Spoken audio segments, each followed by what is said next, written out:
Let's go back a little bit and talk about your practice, though. You started in emergency medicine in the early 1980s. You were one of the early people in that specialty, and that is the specialty that you've stayed with during your career.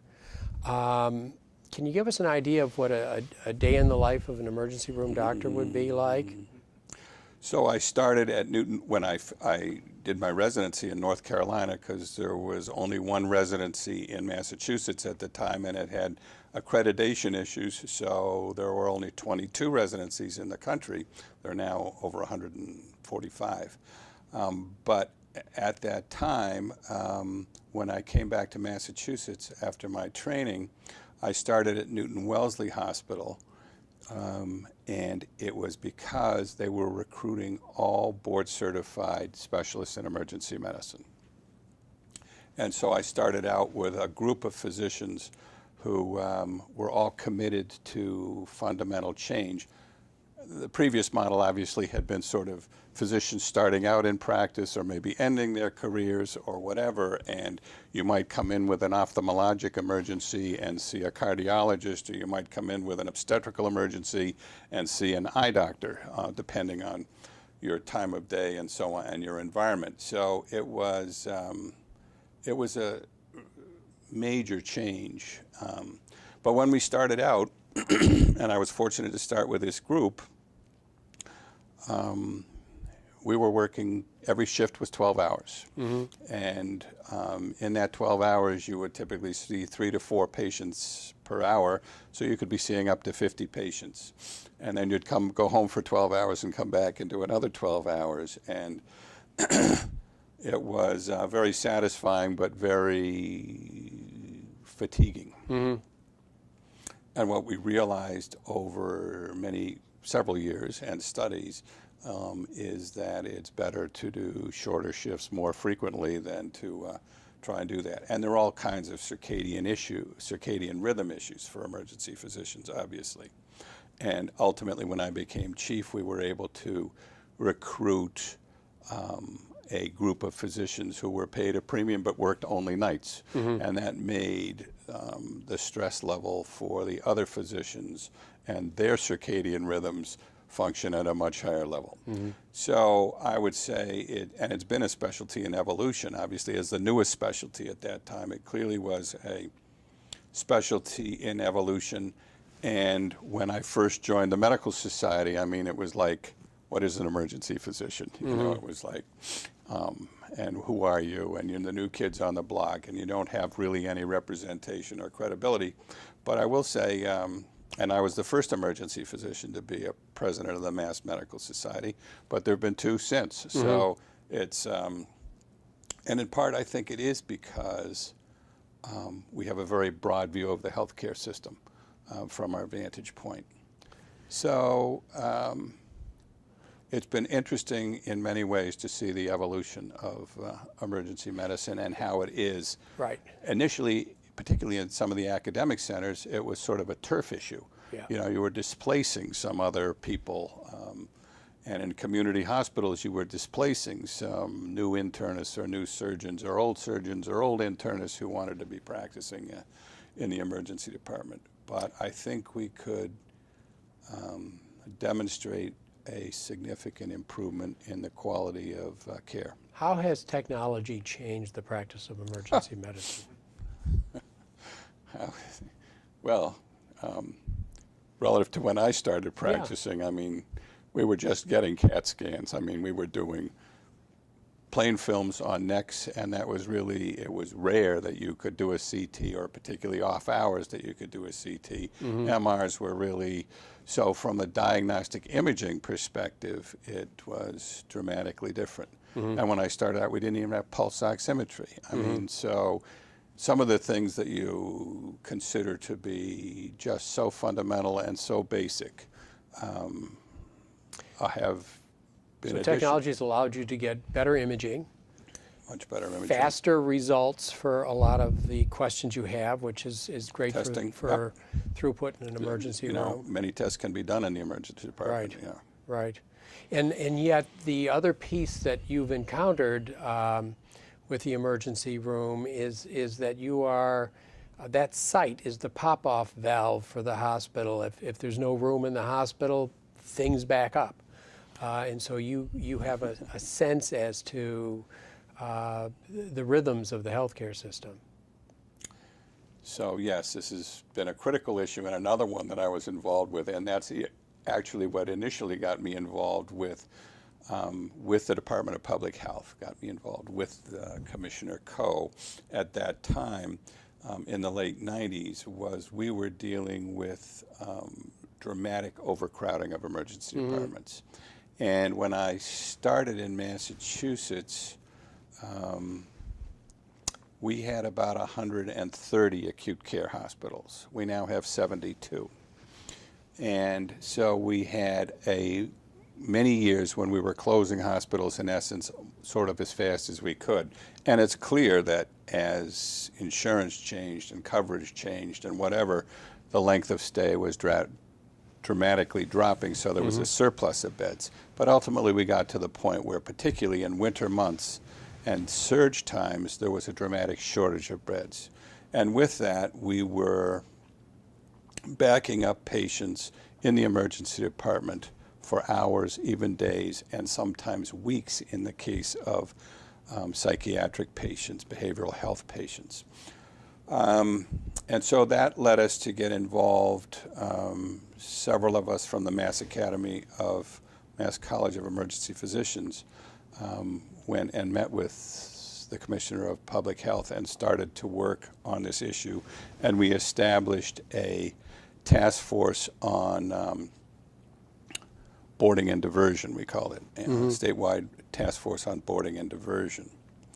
And ultimately, this went on for 10 years, and DPH would send out letters and would develop best practices and would develop regional standards on if you went on diversion, you could only do it for 2 hours and be a rotation between hospitals, and it became a complex nightmare. And finally, in 2009, with a new Commissioner of Public Health, it was then John Auerbach, we decided that we would end the practice of ambulance diversion, and we did so, and we had done a couple of short-term trials, but we became the first state to end ambulance diversion as a result of efforts of that task force, which almost always met in this building. And actually, we did a survey a year later, and everyone recognized it was the right thing to do. So obviously, we changed the name from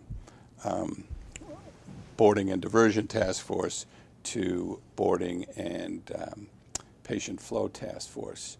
And we mandated that each hospital have a code help policy to offload any admitted patients. If you got to the point where you couldn't take good care of the next critical patient coming in, then the hospital had the obligation to activate its code help, and whether it had to open up some beds in its PACU or wherever it had to open up additional capacity, it would need to move out admitted patients to decompress the emergency department so it could take new critical patients. Interesting. So it's affecting the system at the discharge end, taking the patients who were on their way to recovery and finding ways to augment their discharge so that you weren't turning away patients who were at their most acute. It's very complex. Yeah. It has to do with scheduling of elective surgeries, because what we saw was a sawtooth pattern that diversion picked up during the week. Right.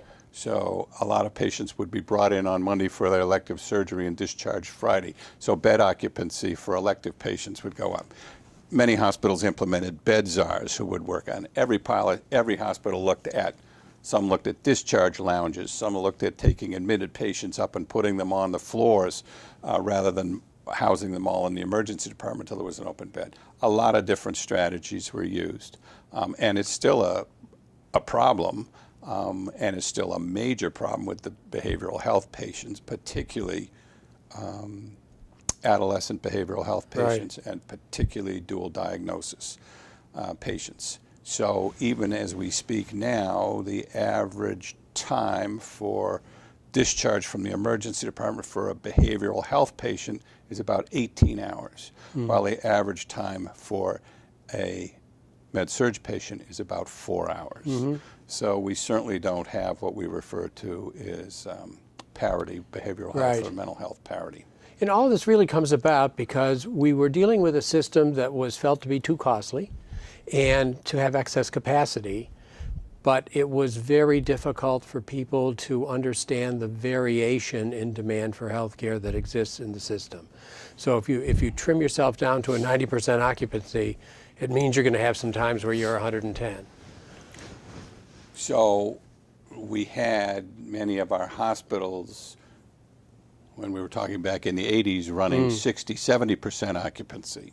And we had, at the end of the 90s, many hospitals running 100% occupancy in the peak months, and obviously, or having no capacity. So we changed the boarding and diversion task force and supplemented it with a statewide surge task force to look at how are we going to deal with when we have flu in the winter? How are we going to deal with if we have a catastrophic event in Massachusetts, whether infectious disease or a nuclear, biological, or chemical assault? How are we going to try and cope with such a situation?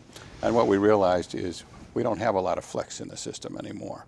And so we asked every hospital to look at what are going to be individually, and we asked communities to look at what are going to be your surge capabilities in a major incident. So what we're talking about today really is a career that revolves around system analysis and sort of the engineer's mindset in this. What drew you into engineering to begin with, and then what drew you from engineering into medicine? Oh, my father was a scientist and a doctor of science, and he developed LORAN, long-range navigation, during the war, and he encouraged me to get involved in electronics. So as a kid, I was Heath kits and all kinds of tinkering, and ultimately decided to go into electrical engineering. And then in the last year of my undergraduate education, I met my future wife and future father-in-law, who was a really inspirational physician. And so I decided to, still thinking I was going to be doing research, I transitioned and did a master's at Columbia in bioengineering. At the same time, in the same 2-year period, I could take my pre-med courses, which had not been incorporated in my undergraduate engineering education. And so after finishing that, I was doing research at that time. My bioengineering research was at Columbia Presbyterian, and it was in ICU psychosis and in monitoring EEGs and sleep patterns to see why people become psychotic and trying to change the environment to minimize the likelihood. But ultimately then I went to medical school still thinking I was going to go into research when I finished.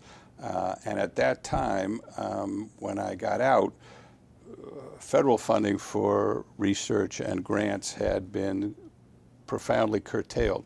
And so I was advised, well, why don't you think about a clinical career as a fallback. So I did a flexible internship, half medicine, half surgery, and then applied for an emergency medicine residency. What about emergency medicine drew you in? The variety and diversity, the fact that it was brand new, and I had been offered a position in surgery in Boston, and considered that in general surgery. But I talked to several of the people graduating from general surgical programs, and their options were relatively limited as far as where they could go. I mean, there was a relative saturation at that time of general surgeons, and so that was a factor in my decision, as well as my rotations in the emergency department had been interesting and satisfying, and as an engineer, you like to do procedures as well as look at systems issues. So that's what sort of drew me to discussion of potential surgery, but I thought that emergency medicine was would fit all of my interests and needs at the time, and it turned out to be a relatively good choice for me. Now, what about your medical school education? How was medical school education when you were in med school? Well, I went to Tulane in New Orleans, and in part because I applied to multiple medical schools, and they had no state or regional quota, which many medical schools did at the time. And it was a very interesting environment. It's very much a hands-on. So Charity Hospital was right next door, which was the second largest hospital in the country, and it was to a large extent staffed more by residents and even medical students. So there was much more opportunity to do procedures. I can remember when I came up here for an internship talking to some of my colleagues who had trained here in Boston in medical school, and they had done 1 or 2 deliveries when they were on their OB rotation, and I had done 32 or something like that. So it was, the hands-on experience was more available, I would say, in that environment. But I think it's quite different in many ways than today. And I would say even when I started in some training programs, even in a high-intensity emergency department, there wasn't an attending there that was overseeing the overall operation or readily available. There might be in the house, et cetera, but so it was. So in those days, late 70s, in a medical school that was involved with a very large charity hospital, there was significant autonomy if you were a resident or even a medical student. Well, I wouldn't say a lot of autonomy for the medical students. They were under the supervision of the resident. residents. But certainly there was more opportunity. You would go and evaluate and work up a patient and then present it to the resident. Sort of a little different than in many other institutions. You'd watch the resident as they did the workup, who would then go to the attending and do the presentation. So I think it was certainly, and I don't mean to imply it wasn't supervised. It was supervised, and there was oversight available, but I think there was also more opportunity. Right. And were attendings always in-house for? Attendings were always in-house. And not on site? Not in the room with you? Depending, not in the room with you. But for example, when I did deliveries, I'd usually do them with the resident, but I would be allowed to do the delivery. And they would step in if there were anything that was going amiss. But it wasn't as though there was an attending in the room. There would be an attending on the unit or available to the unit in short order. And work hours for residents in those days? When I did my internship, I will say, I calculated, and this was when I was on the 6 months of surgical training, I calculated I was doing between, on average, 110 to 120 hours a week, and I was being paid about $1.70 an hour. So it was a little different than when resident hours were limited to 80 hours, and conditions for residents and physicians in training became a little more humane. So there is a push and pull between exposure and experience versus human nature and the limitations of the body. What is your take on how that has evolved over time? Well, I can remember, stories about, if you're on call every other night, you miss half of the nocturnal pathology. And so there was this mentality, if you're not truly committed and working hard to kill yourself, you're not of the caliber that will make a good physician. And so obviously there had to be some improved balance between exposure and experience and sleep and mental health. And I think that the balance is probably much better established at this point as a much better and more reasonable approach. Well, we've covered your approaches to the issue of malpractice, not only from a cost point of view, a legislative point of view, a human point of view, but also it is something where we are better prepared to learn from bad outcomes. So one of the things we've done through this care approach is and we recognize from the patient's perspective what's important to patients when there's an adverse outcome is first and foremost that you tell them what went wrong and that you meet their immediate medical needs and their long-term medical needs. And second of all, that you determine what you're going to do to prevent a recurrence. And finally, that you meet their economic needs as warranted.